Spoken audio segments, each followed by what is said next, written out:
sous-effectif, je peux plus prendre. La première fois Antoine nous a parlé de cette nouvelle méthode, ça m'a fait un coup, je me suis dit, oula, où est-ce qu'on va? Quand Antoine est arrivé avec son idée de nouvelle organisation de travail, je me suis dit, Marjolaine, attends un peu, on va voir ce que ça donne.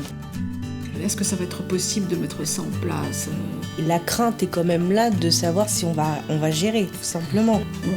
On touche de l'humain, alors il y a l'humain bénéficiaire, il y a l'humain auxiliaire de vie, il y a l'humain collègue administratif, il y a des tas de choses qui vont se bousculer, ça va pas être possible. Même si on a envie, même si, voilà, ça reste quand même encore un peu flou. Quand je suis arrivé à la tête de cette entreprise, je vous ai dit, je suis agriculteur et dans mon exploitation agricole, j'avais 3 salariés. Et je suis arrivé il y a 4 ans et demi avec 70 personnes. Je sortais de l'agriculture où il y avait 0 absentéisme.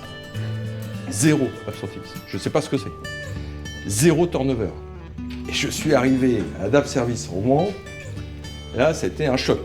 Un vrai choc. J'ai pas racheté cette entreprise pour être à la tête d'une organisation qui crée de la souffrance au travail. On travaille pour gagner sa vie, hein, pas pour la perdre. Hein. Alors c'est peut-être très schématique, mais je trouve que ce schéma, finalement, de la pyramide est quand même un peu destructeur. Enfin, il y a quand même 15% des salariés dans ce pays qui sont au bord du burn-out, hein, quand même.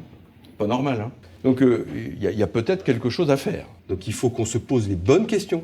Et comment on fait pour répondre à tout ça? Beaucoup de solutions à nos problèmes, elles viendront des gens du terrain. Parce qu'elles savent. La vraie question à se poser, c'est pas tant comment je fais, c'est surtout pourquoi je le fais. Et moi je vous ai dit pourquoi. Je ne veux plus travailler comme ça. Voilà, c'est ce qui m'a motivé depuis 2 ans et demi à mettre tout ça en place.